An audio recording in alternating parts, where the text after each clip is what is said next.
लग्नाचं जाळं पर्व 2 भाग 28. तुझ्याकडे प्रूफ असल्याशिवाय त्याला जाब तरी कसा विचारणार आहेस? दक्ष म्हणाला तशी दीक्षा विचारात पडली. मग आता? तिने विचारलं. एक आयडिया आहे. दक्षने तिला त्याचा प्लॅन सांगितला. या सगळ्यापासून बेखबर दर्शन मात्र त्याच्याच मस्तीत दक्षच्या बरबादीचं स्वप्न पाहत होता. आता ते सत्यात उतरणार की नाही हे तर दक्षलाच माहीत होतं. आता पुढे. दर्शन असं वागू शकतो यावर दीक्षाचा विश्वासच बसत नव्हता. काही झालं तरी तो तिचा सक्का मोठा भाऊ होता.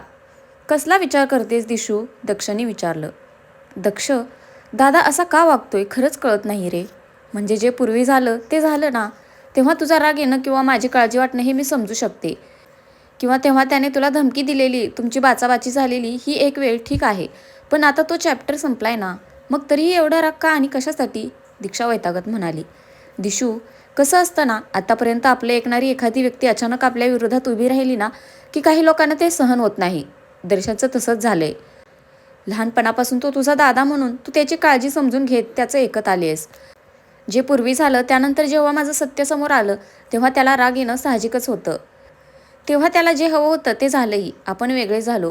पण ज्या व्यक्तीने तुला त्रास दिला तू त्याच व्यक्तीच्या प्रेमात अखंड बुडून त्याच्या विरोधात जाऊन लग्न केलंस. त्यामुळे कदाचित त्याचा इगो दुखावलाय. दक्ष म्हणाला. इगो? रिअली? नात्यांमध्ये कसला आला इगो दक्ष? आणि जर आला ना तर ते नातं टिकत नाही रे. दादा जर केवळ त्याच्या इगोसाठी हे करत असेल ना तर मी त्याला सोडणार नाहीये. त्याची काळजी, राग सगळं एकीकडे आणि हे असं इम्पल्सिव्ह होऊन मूर्खासारखं वागणं एकीकडे. ते काही नाही दक्ष. मी त्याला जाब विचारणारच. दीक्षा चिडून म्हणाली. अगं हो ग माझी झाशीची राणी. विचार, जाब विचार, राग काढ. जे तुला हवं ते कर. पण त्याआधी त्याच्याकडून खरं काय ते उघडवलं पाहिजे ना. सो आधी त्या कामाला लागूया. दक्ष म्हणाला. येस. बरं मी कॉफी आणते तुझ्यासाठी. तू फ्रेश हो. दीक्षा म्हणाली. मी काय म्हणतो बायको? तू जरा फ्रेश करून दे ना मला. मी दमलोय ना खूप. दक्ष लाडीकपणे दीक्षाला जवळ ओढत म्हणाला. दक्ष, तुझ्या रोमांस मोडला स्विच ऑफचं बटन नाही आहे का रे? दीक्षा त्याचे गाल ओढत म्हणाली. होतं ना, पण आपल्या लग्नानंतर मीच तोडून टाकलं. आता हा मोड परमनंटली ऑन राहणार. मग काय इरादा आहे बायको? दक्ष तिच्या गालावर गाल घासत म्हणाला. दक्ष, सोड हा, घरी सगळे आहेत. दीक्षा त्याला ढकलत म्हणाली. मग ते कुठे म्हणताय तुम्ही रोमांस करू नका? अभी हमारी शादी को दिन ही कितने हुए है दिशू डार्लिंग? अभी इतना रोमांस तो बनता है ना. दक्षने डोळा मारला आणि काही काळाच्या आत दीक्षाला उचलून बाथरूमकडे पळाला. दीक्षाशी बोलल्यापासून दिव्या खुशीत होती. उत्पल आणि तिच्या बाबतीत बाकी कुणी नाही तर निदान तिची लाडकी वहिनी तरी तिच्या बाजूने नक्कीच उभी राहील याची आता तिला खात्री पटली होती. तिने खुशीत उत्पलचा नंबर डायल केला. 3-4 रिंग्सनंतर त्याने कॉल रिसीव्ह केला. बोल शोना. उत्पलचा आवाज आला. Utpal, I am so happy. दिव्याचा उत्साही आवाज.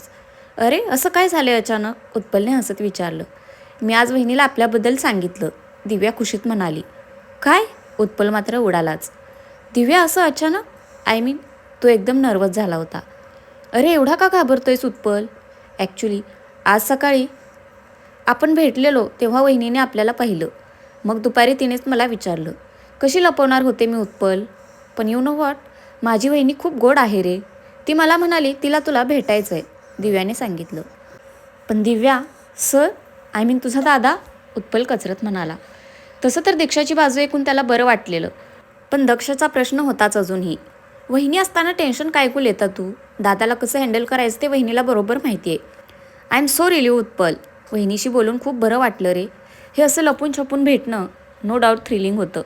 पण शेवटी कुणी पाहिलं तर ही भीती सतत असायची डोक्यात. आता निदान तसं काही झालं तर वहिनी ठामपणे आपल्या बाजूने असेल. दिव्या म्हणाली. एका तऱ्हेने बरंच झालं मग. गुड, तू वहिनीपासून काही लपवलं नाहीस दिव्या. मलाही त्यांना भेटायला आवडेल. उत्पल म्हणाला. मग परवा सांगू तिला? आपल्या नेहमीच्या रेस्टॉरंटमध्ये? दिव्याने विचारलं. चालेल, ऑफिसनंतर भेटूया. उत्पल म्हणाला. Bye, love you. दिव्या म्हणाली. लव यू टू. उत्पलने हसत फोन ठेवला. डिनर संपून दक्ष दीक्षा बोलत बसले होते. दक्ष, हा उत्पल कसा मुलगा आहे रे? दीक्षाने विचारलं. बायको, खबरदार माझ्यापुढे दुसऱ्या कुणाची चौकशी केलीस तर. दक्ष नाक फुगवत म्हणाला. जळकुकड्या, तू संध्याकाळी त्याच्याविषयी सांगत होतास म्हणून विचारते ना. आणि आता कितीही आणि कुठल्याही मुलाबद्दल बोलले तर काय फरक पडतोय? दीक्षा तो तेरीही आहे रे दक्ष. दीक्षा नाटकी आवाजात म्हणाली तसं दक्षने तिला ओढून मांडीवर बसवलं. वाह रे मेरी दिशुडी. शिकतेस की माझ्याकडून हळूहळू? त्याने तिच्या गालावर ओठ टेकवले. सांग ना, उत्पल कसा मुलगा वाटतो तुला? दीक्षाने विचारलं. चांगला आहे. Comes from a good family. Seniors आहे. Good team player. सगळ्यात महत्त्वाचं म्हणजे सेन्सिबल आहे, दक्ष म्हणाला. ओके. दीक्षा हसून त्याच्या मांडीवरून उठली. ओके. दक्षने भुवया उंचावल्या. ह्या ओके. दीक्षा खांदे उडून बेडजवळ गेली. Just okay. एक मिनिट, काय चाललंय इकडे दीक्षा? दक्ष डोकं खाजवत तिच्याकडे गेला. काही नाही, असंच. दीक्षाने त्याला बेडवर ढकललं. दिशू, तुझी लक्षणं बरोबर दिसत नाहीत. दक्ष डोळे बारीक करून तिच्याकडे पाहत होता. सही पहचाना रे मेरे राघू, आज ये मैना तुझे छोडेगी नाही. दीक्षा मिश्किल हसत त्याच्यावर पडली आणि तिने लाईट्स बंद केले. दर्शन आज भलताच खुशीत होता. फायनली आज तारिका त्याला भेटणार होती. सुधाकर हॉलमध्ये बसून त्यांचं निरीक्षण करत होते. दर्शन, सुधाकरनी हाक मारली. बाबा प्लीज, मी जरा कामासाठी बाहेर निघतोय. आता काही शंका कुशंका काढू नका, दर्शन म्हणाला. एक मिनिट दर्शन, विसरू नकोस मी तुझा बाप आहे. तुझं काय चाललंय ते जाणून घेण्याचा हक्क आहे मला. मला बोलायचंय तुझ्याशी, सुधाकर कडक आवाजात म्हणाले.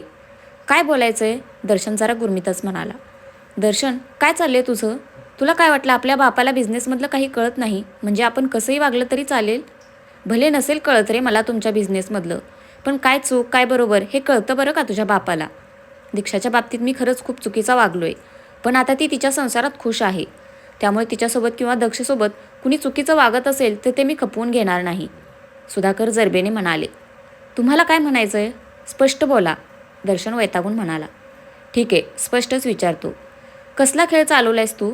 दक्षला बर्बाद करण्याचं कसलं खूळ डोक्यात घेतलेस हे? आणि तारिकाचा या सगळ्याशी काय संबंध?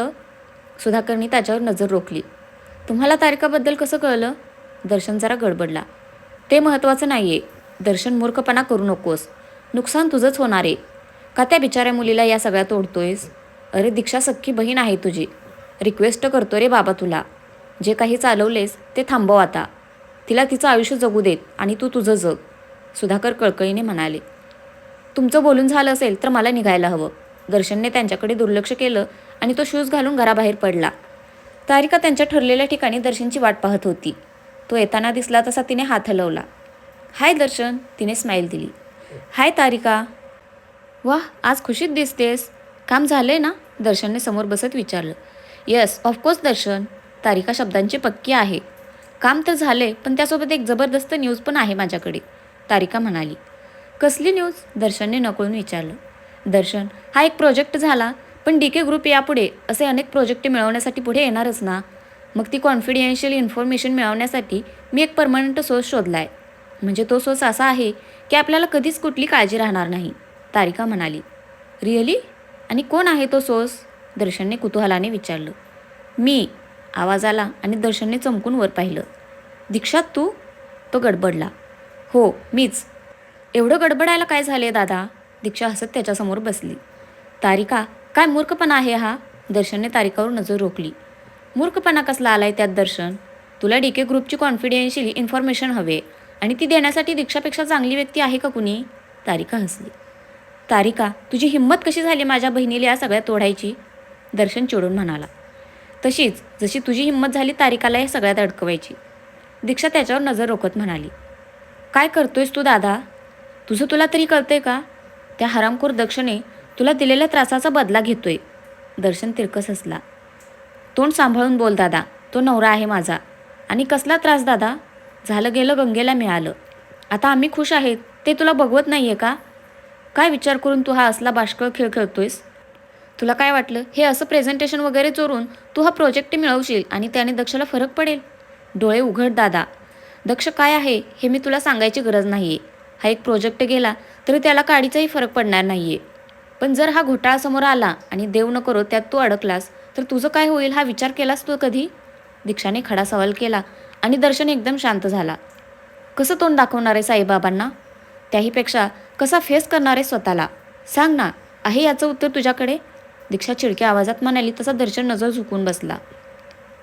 दक्ष, दीक्षाने हाक मारली तसं तो दर्शनसमोर येऊन उभा राहिला. त्याला पाहून दर्शनच्या चेहऱ्यावरचे भाव क्षणात बदलले.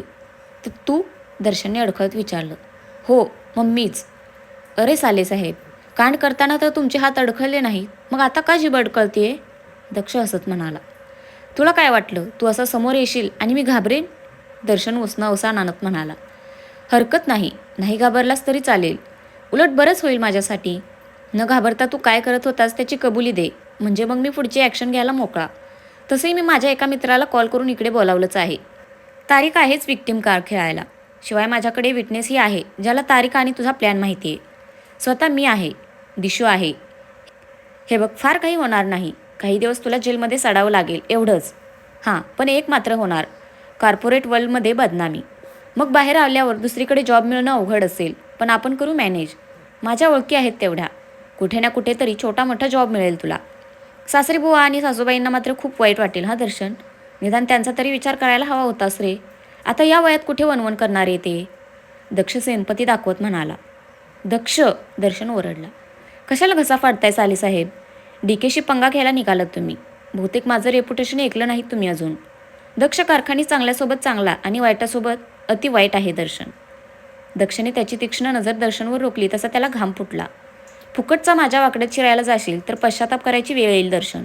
शिवाय तुझ्या बहिणीला कायमचा गमावून बसशील. दक्षची बायको आहे ती, त्याचा जीव. परत तिचं नखही पाहायला मिळणार नाही तुला, एवढी काळजी नक्की घेईन मी. आता तुलाच ठरवायचं काय करायचं ते.